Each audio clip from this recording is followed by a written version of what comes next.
Hora 7, video 2. Seguimos con el desarrollo de las vestiduras sacerdotales. En este caso, el efod.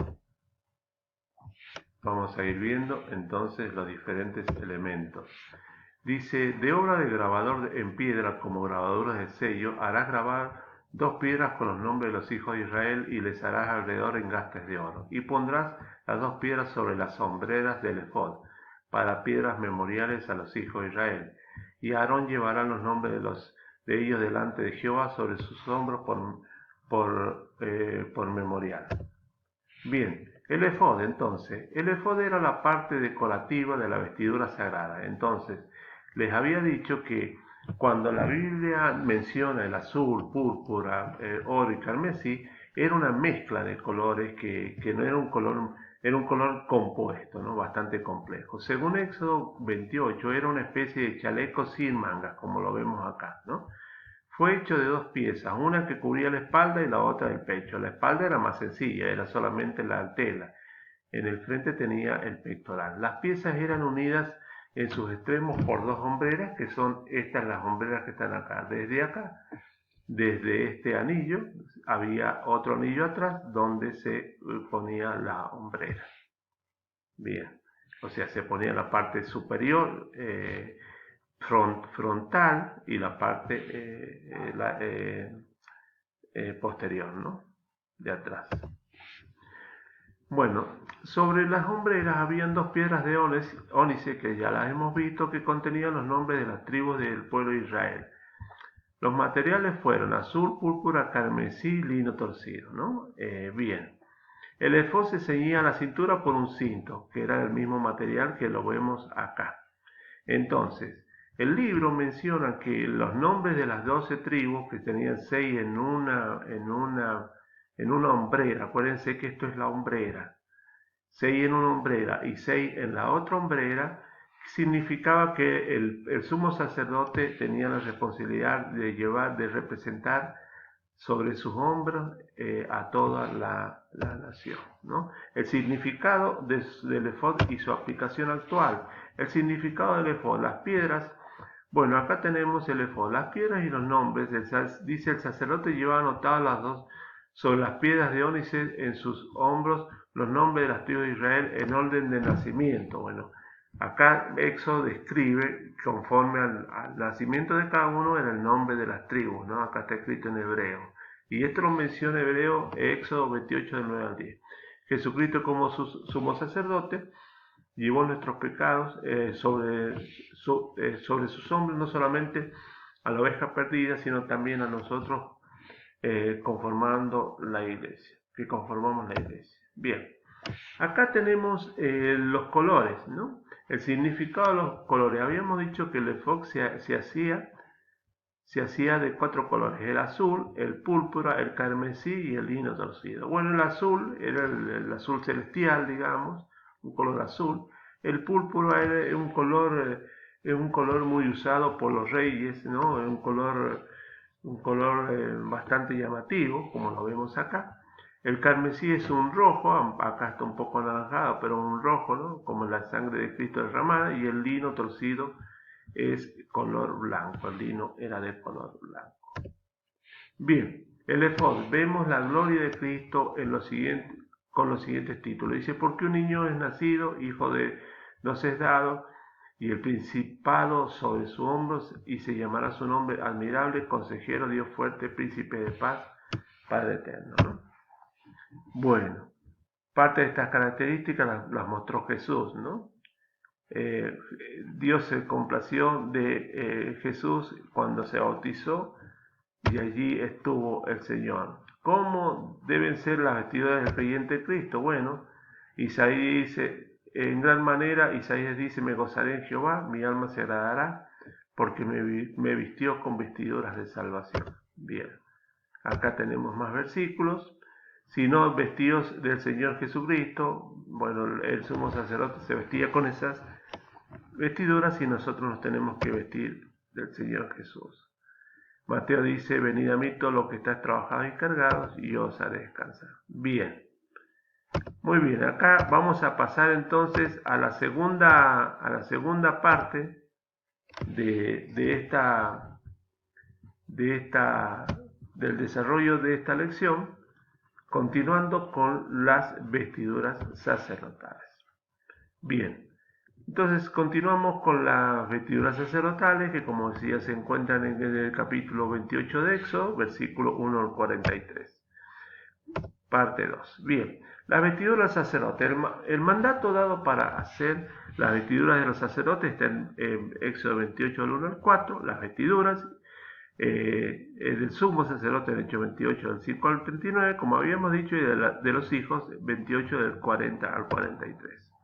Habíamos mencionado los elementos que eran el efod, el pectoral, el manto, la mitra, la túnica. Bien, la confección del pectoral del juicio. Vamos a ver qué es lo que es el pectoral del juicio. Y harás asimismo el pectoral del juicio de obra primorosa, lo harás conforme a la obra del efod de oro, o sea, conforme a la misma tela, digamos, al mismo compuesto, oro, azul, púrpura, carmesí, lino torcido. Será cuadrado y doble, de un palmo de largo y un palmo de ancho, ¿no? Y lo llenarás de pedrería, piedra, ¿no? En 4 hileras de piedras, una hilera de una piedra sárdica, un topacio y un carbunclo, la segunda hilera una esmeralda, un zafiro y un diamante, y la tercera hilera un jacinto, una ágata y una amatista. Bien, seguimos. La cuarta hilera un berilo, un ónice y un jaspe. Todas estarán montadas en engastes de oro. Engastes era como un recipiente, como un enchapado. Se hacía del modelo de la piedra, se hacía como un recipiente bien labrado que contenía la piedra, era para contener la piedra. Y las piedras eran según los nombres de los hijos de Israel, dice acá, según sus nombres como grabaduras de sello, cada una con su nombre. Serán según las 12 tribus. Y harás también en el pectoral cordones de hechuras de trenzas de oro fino. Bien. Entonces, acá tenemos la descripción del pectoral del juicio y sus piedras. Entonces, acá tenemos el pectoral y como vemos, el pectoral estaba unido a las piedras de ónice que tenía el sumo sacerdote en las hombreras, tenía las piedras, ¿no? Acá es donde estaban grabados los nombres. Y acá tenemos las 4 hileras de 3 piedras cada una, con los colores de cada uno de las piedras preciosas que eran, ¿no? Y acá tenemos un ejemplo, una vista de los elementos, ¿no? Acá tenemos las piedras en el primer lugar, dice el sárdico, que es la primera que tenemos acá. Después tenemos topacio en la segunda, el rubí, la esmeralda, el color verde en la primera línea al final. A la segunda línea, el azul es el zafiro, la ágata es esa compuesta con amarillo, es una piedra muy bella. El jacinto es esa transparente celeste y el diamante. Y abajo tenemos una amatista que es un color un violeta bastante intenso. El berilo que es ese color grisáceo claro. Después tenemos la piedra de ónice, como habíamos dicho, habían diferentes tipos, es una piedra oscura, y la piedra de jaspe. Estas piedras eran piedras preciosas. Estas piedras no tenían esta forma que están acá porque seguramente eran todas labradas y talladas con la misma forma, digamos, y se le hacía un engaste que, como les había dicho, era un lugar, era el recipiente que las contenía, ¿no? Acá tenemos el pectoral, acá tenemos, digamos, lo que son los aros o los anillos, que tenían porque el cordón no podía tocar el pectoral. Los anillos significa que era tan santo, tan primoroso y santo que no podía tocar una cosa con la otra. Entonces, esto tenía que tener este anillo y acá comenzaba el pectoral. Más o menos el pectoral eran unos 22 a 25 centímetros, que es lo que tiene un palmo, ¿no? Bien, este pectoral debía ponerse por encima del efod. Acuérdense que el efod era la túnica esa bien bonita de todos colores, ¿no? Era tejido de colores y adornado con hilos de oro, hecho de los mismos materiales que el efod. Era una especie de bolsillo donde se guardaban un par de piedrecillas o tablillas llamadas el Urim y el Tumim, y llevaba 12 piedras preciosas, que son estas. Bueno, nosotros acá estamos viendo el frente del pectoral. Este es el pectoral, es el frente. Pero en la parte posterior, por atrás, tenía un bolsillo. En ese bolsillo se ponían dos piedras que se llamaban Urim y Tumim. Hay dos teorías respecto de las piedras. Una teoría dice que era una sola piedra que se convertía en negra o blanca, y otra teoría es que eran dos piedras, que había una piedra negra y una piedra blanca. ¿Qué función tenían esas piedras? El sumo sacerdote, había ocasiones en su ministerio, en su vida, que él tenía que hacer consultas a Jehová por un tema muy importante, como por ejemplo ir a la guerra, o como por ejemplo una decisión que tuviera que ver con toda la nación. Entonces, por ejemplo, si la cuestión era ir a la guerra o no, el sacerdote oraba a Dios y metía la mano en ese bolsillo. Si sacaba la piedra negra, si supongamos que eran dos piedras, era por el no. Si sacaba la piedra blanca, era por el sí. Quiere decir que el sacerdote oraba a Dios y al azar sacaba una piedra, y conforme al color, el sacerdote le decía al pueblo, bueno, tenemos que ir a la guerra o no tenemos que ir a la guerra. Estas piedras eran llamadas luces. Urim y Tumim es el significado de luces y perfecciones, ¿no? Acuérdense de esto porque es una pregunta del examen. Significado del pectoral y su aplicación actual. Bueno, el significado del pectoral fue también llamado el pectoral del juicio. La palabra pectoral viene del hebreo Josén y del griego Legeión, que significa oráculo, y a su vez se traduce como mensaje de revelación. Fue también llamado el pectoral del juicio, ¿no?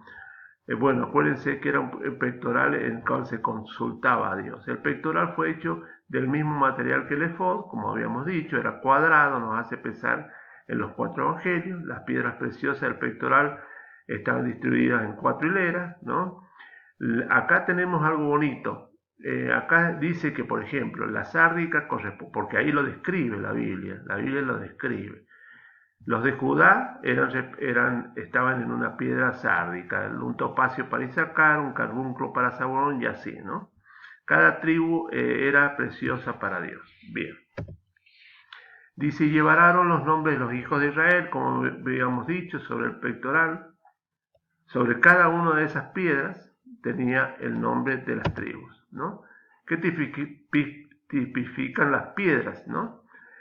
El tierno efecto de la compasión para llevar las cargas, y tipifica el amor con el que el Señor Jesucristo intercede. Bueno, el libro, en esta parte, dice que el pectoral del juicio, habíamos dicho que las piedras de ónice que el sumo sacerdote llevaba en los hombros significaba que tenía el peso de toda la nación en su hombro. La responsabilidad de representar a toda la nación. En este caso el pectoral está puesto en el pecho. Quiere decir que, dice Hoff, dice que el sacerdote tiene que llevar la responsabilidad sobre sus hombros, pero tener también en el corazón a la gente por la cual trabaja, ¿no? El pectoral sobre el corazón. Acá tenemos a Jesús que con la oveja, ¿no?, que somos nosotros, en su pecho guardándonos. Bueno, el Urim y el Tumim, que es lo que habíamos dicho. Y pondrás en ello el pectoral del juicio, el Urim y el Tumim. Ya estamos terminando, faltan unos 40 segundos en este segundo video, ¿no? Bueno, para que estén sobre el corazón de Aarón. Bueno, acá describe el Urim y el Tumim. ¿Qué significa Urim? Como había dicho, luces, y Tumim, perfecciones, la palabra, ¿no? ¿Qué eran las piedras del Urim y Tumim? Bueno, el Urim y el Tumim puede ser dos piedras, o puede ser, algunas otras especulaciones dicen que era una piedra que se transformaba en dos colores, ¿no? Entonces el sumo sacerdote entraba al lugar santísimo, allí ofreciendo, conociendo la voluntad de Dios, porque